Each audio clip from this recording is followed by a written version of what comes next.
In 1908, on a racetrack outside London, three brand-new American automobiles were rolled into a shed and completely torn apart.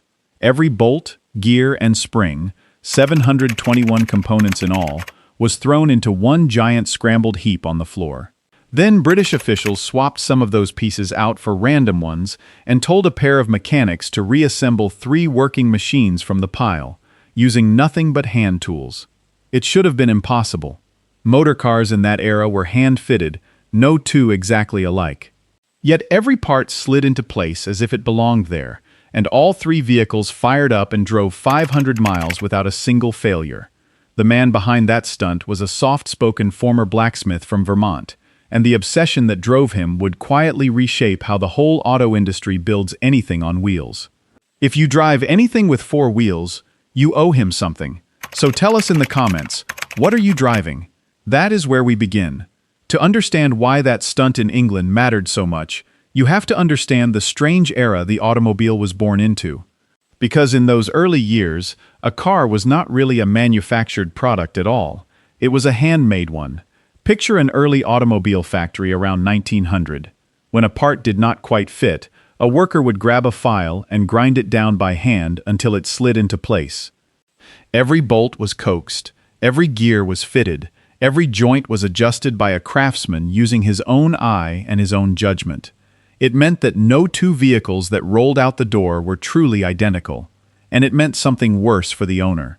If a part broke, you could not simply order a new one and bolt it in.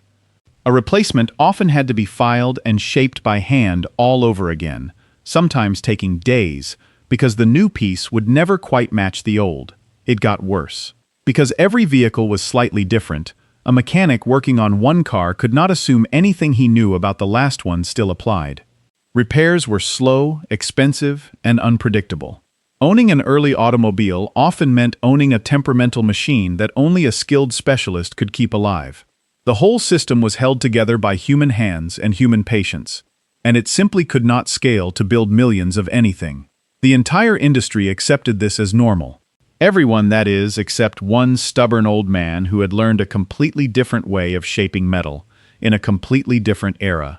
That man was Henry Leland, and to understand his obsession, you have to go back to where it was forged. Not in a car factory, in an armory. Leland was born in 1843 on a farm in Barton, Vermont, the youngest of 8 children.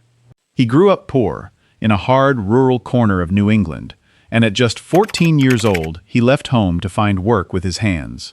He landed in the machine shops of the Connecticut River Valley, a stretch of New England so packed with tool makers and gun makers that it later earned a nickname. They called it Precision Valley. This is where the story turns, because young Leland walked straight into the beating heart of an industrial revolution most people have never heard of. When the Civil War broke out, the demand for guns exploded into the hundreds of thousands, and Leland went to work helping to make them. He spent time at the famous Springfield Armory, the government's great weapons plant, and later at Colt, the legendary revolver maker. And these were not ordinary workshops. They were the birthplace of one of the most important ideas in the entire history of manufacturing: interchangeable parts. The concept was simple to say and brutally hard to do. Think about what a battlefield demanded. If a soldier's rifle broke, he could not wait days for a craftsman to hand-file a new piece. But if every trigger, every barrel, every spring was made so precisely identical that any one of them would drop into any gun of that model, then weapons could be built faster, repaired in seconds, and churned out by the hundreds of thousands without depending on a single master craftsman. To make that work, though, you had to measure and machine metal to a level of accuracy almost no one else on Earth could reach. Leland learned to hold his work to within 1/1000th of an inch. To picture how fine that is, a single human hair is roughly 10 times thicker than the tolerance he was chasing. He did not just learn this skill, he fell in love with it, and it became almost a religion to him. That obsession with precision never left him. It became the way he saw everything around him, and decades later, he would carry it into an industry that had no idea it was coming. But first he had to get there, and Leland took the long road. He worked. He traveled the country selling machine tools, and it was not until 1890, when he was already 47 years old, that he set up his own precision shop in Detroit. He was not a young dreamer chasing a hot new industry. He was a middle-aged master craftsman who happened to arrive in the right city at the exact moment the automobile was about to reshape the country. His little shop turned out engines and parts with a quality nobody in Detroit could match, and word spread fast among the city's growing crowd of automobile pioneers. He even supplied engines to Ransom Olds, the man behind the early Oldsmobile. In a town suddenly crawling with tinkerers and dreamers trying to build horseless carriages, Leland was the one man everyone trusted to get the metal exactly right. And that hard-won reputation for precision is what pulled him into one of the strangest twists in all of automotive history. In 1902, a group of investors had a problem on their hands. They had backed a young, difficult inventor whose car company was failing, and they had finally forced the man out and decided to shut the whole thing down. They hired Leland, the city's most trusted machine expert, to appraise the factory and its tools so they could sell everything off and cut their losses. The young inventor they had just pushed out was a man named Henry Ford. Leland walked through that doomed factory expecting to write up a liquidation report. Instead, he saw something the investors had missed. He told them they were making a mistake. The operation did not need to die, he argued. It needed to be rebuilt around a proper engine and proper standards, and he happened to have just the engine for it. The investors listened, scrapped their plan to liquidate, and reorganized the company around Leland instead. They named it after the French nobleman who had founded Detroit. They called it Cadillac. Sit with the irony of that for just a moment. Henry Leland laid the foundation of Cadillac inside the abandoned shell of Henry Ford's failure. Ford would never forget it, and that quiet grudge, planted in 1902, would come back to end Leland's career 2 decades later in the cruelest way imaginable. But that reckoning was still far away. First, Leland had a revolution to ignite. At Cadillac, Leland finally had a place to apply everything the armories had taught him. He ran his factory like a temple to precision.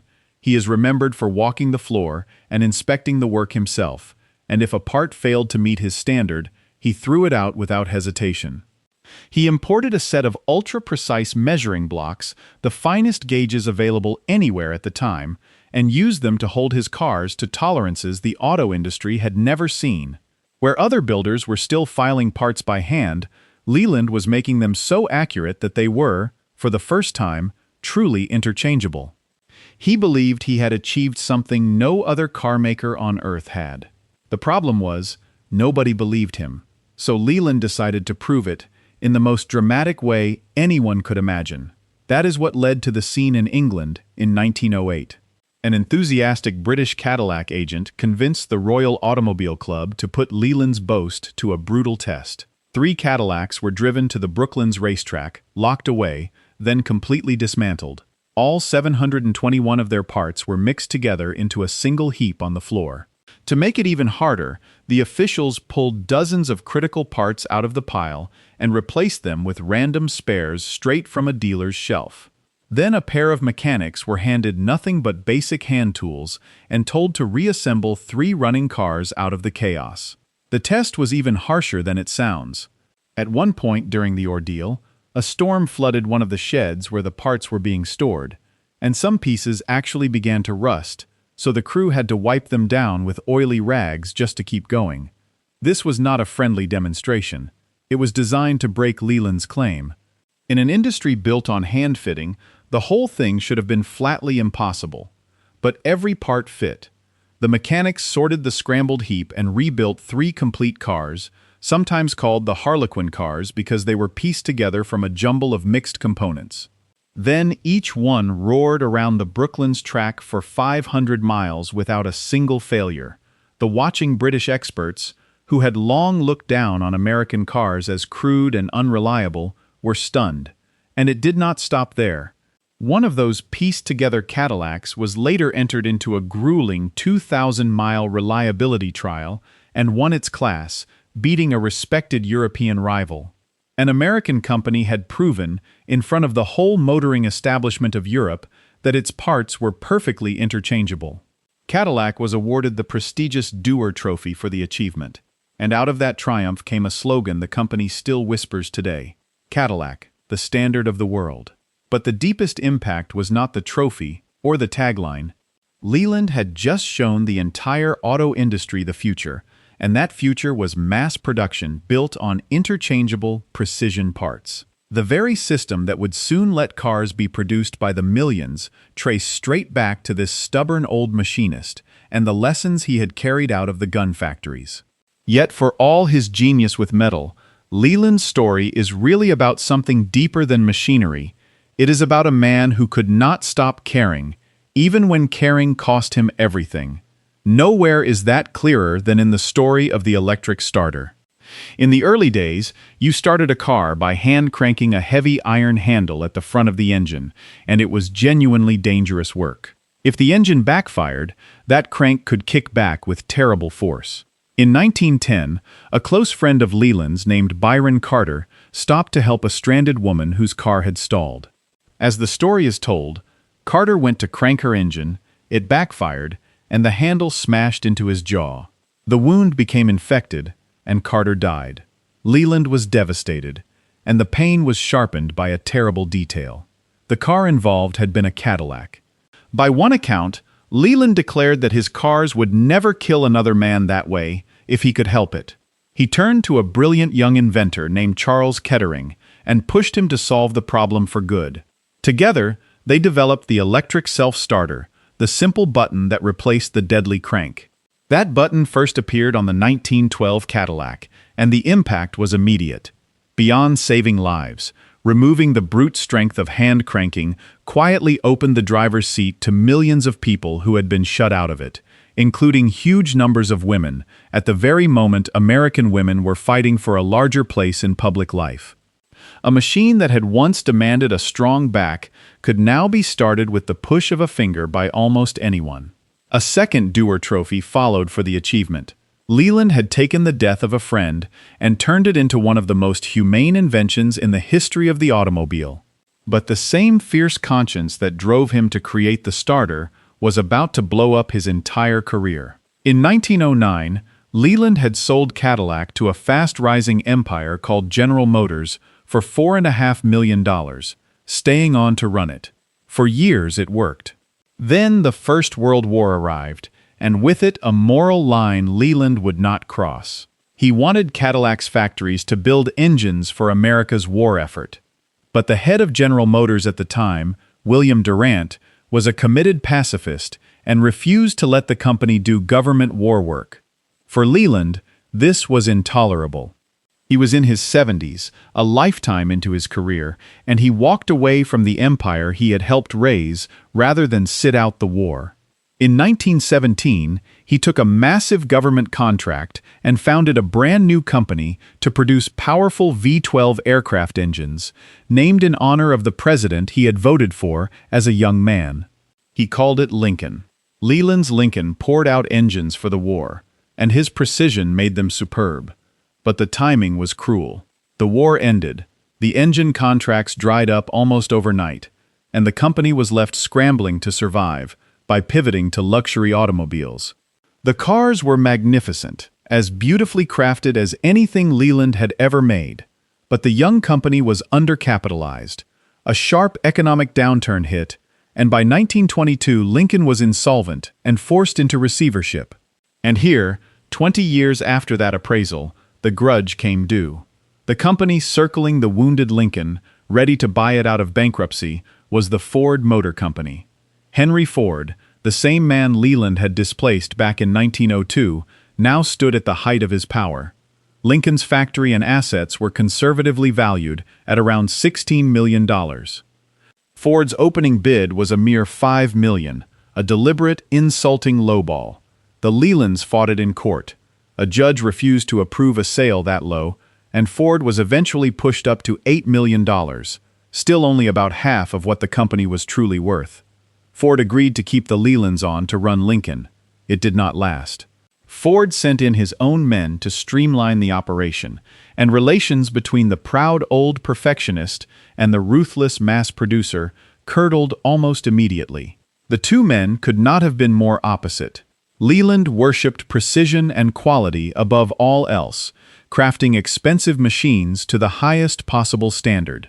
Ford worshipped volume and low cost, turning out simple cars for the millions. One had spent his life chasing the perfect part, the other had spent his chasing the lowest price. They were two visions of the same industry, and they could not share a roof. The ending was brutal. By some accounts, Ford's security men physically walked 79-year-old Henry Leland and his son out of the very factory the family had established.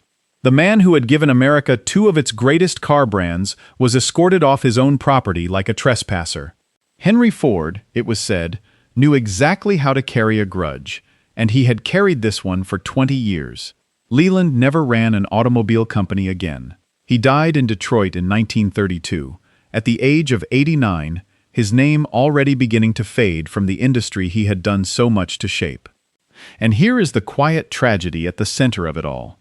The two brands he founded, Cadillac and Lincoln, are both still alive today. More than a century later, the twin crown jewels of American luxury driving. His obsession with precision became the invisible law of modern manufacturing. Every time a mechanic orders a replacement part and it simply drops into place, they are benefiting from the exact standard Henry Leland demanded, and yet his name is almost completely forgotten, even in Detroit, even by the companies he created. Rivals like Ford became household legends. The quiet perfectionist who set the standard the entire industry would follow was left out of the story he wrote. The next time you slide behind the wheel, know a man's history erased and set its very DNA. But here is what still gnaws at me. How many other quiet geniuses were written out while their rivals took the credit? Tell us the forgotten name you want rescued in the comments.